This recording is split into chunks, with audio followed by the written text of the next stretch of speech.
Next question is from Gentleman's9, and he writes, if you were to go back in time and do it all over again, would you still get the Dino One? Yes, I would. I love this bike. It is a great bike. It was very expensive when I bought it. Had I waited maybe 6 months, 9 months, the price plummeted on the Dino Ones after a few months because they didn't really take off in the US. Most dealers only got one, maybe two of the bikes, if any at all. And when they didn't sell, they dropped the prices. So do I regret buying the Dino One? No, I don't. Do I wish I had gotten a better price on it? Yes, I do. But you know the way things go for me? If I had waited, I wouldn't have been able to find one at any of the local dealers. So, hey, it is what it is. But yes, I love the bike. I would buy it again. No hesitation. Gogasaur writes, what about the cool thing about your bike and what you love about it? It is very exotic. Okay, what is the cool thing about my bike that I love? Okay, I got it. Well, I got this bike because it's exotic. It's kind of cool. It's yeah, it's kind of a crossover. Actually, that's Honda's term. Crossover between a sport bike and a scooter and a cruiser, which kind of makes it more than a little bit eclectic.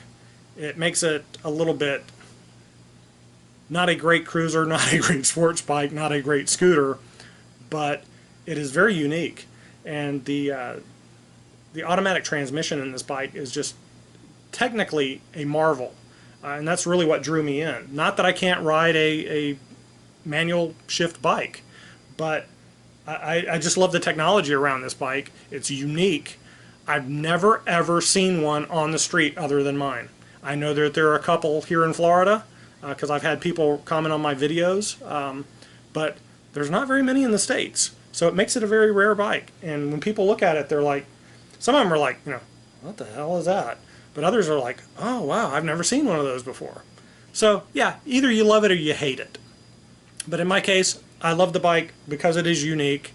It's a special bike. It's not common, and I like eclectic, non-standard things. So I hope that answers that question. All right, my buddy Dave, the Smyrna Cowboy, he writes, did you decide to get rid of the blind spot mirrors? Yes, sir, I did. They helped a little bit because I could detect motion. You know, you know, if I glanced at them, I could detect motion. So if something was coming up a little bit further out of my field of view from the regular mirrors, I could kind of see the movement.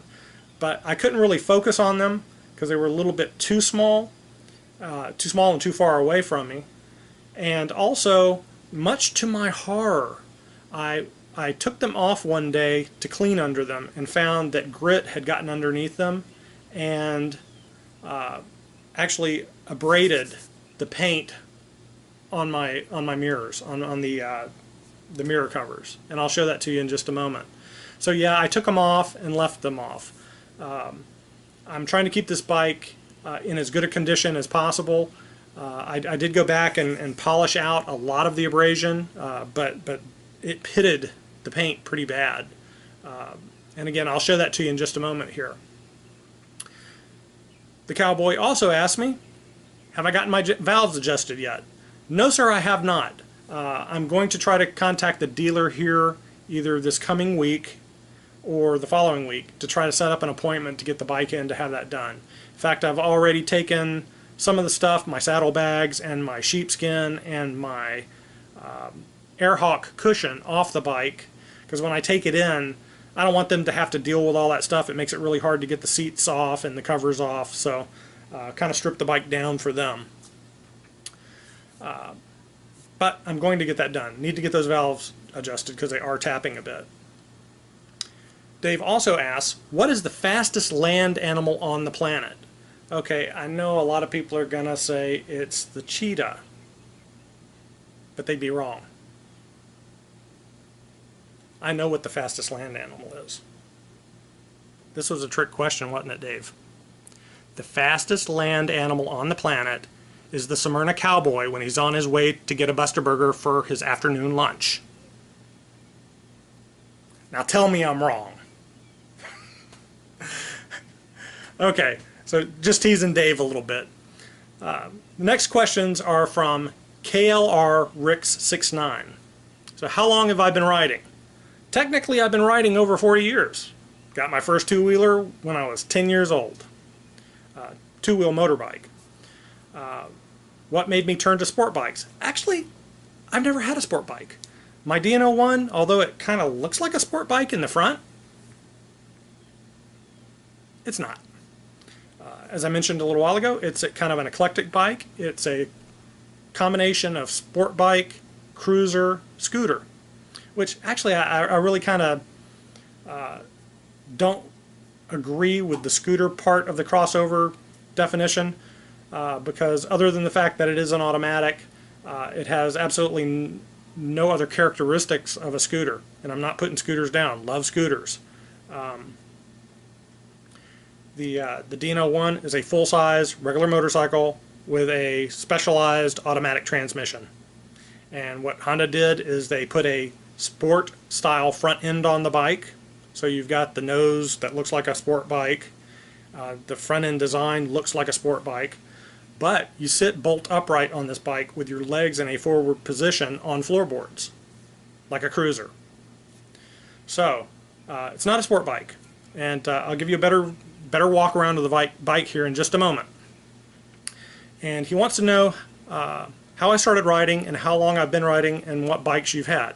Okay, I've covered all the bikes that I've had, and I sort of started talking about how I started riding. My very first two-wheeled motorbike was a little Sears mini bike, and I found pictures on the internet. I mean, you can find anything out there that are almost identical to the bike I had, and I'll pop them up here in just a second. But the little Sears mini bike, the reason I even wanted it is as a kid at school, I went over to his house one day, and in his backyard he had a little track set up, and he had one of these little Sears mini bikes. I think he had the 2.5 horsepower model, and eventually I got the 3.5 horsepower model. But he let me ride that little mini bike around his little dirt track in his backyard. And oh man, that was a blast. That was absolutely a blast. So I started bugging my dad to get me a scooter, a mini bike as they were called. And for Christmas that year, he got me the mini bike.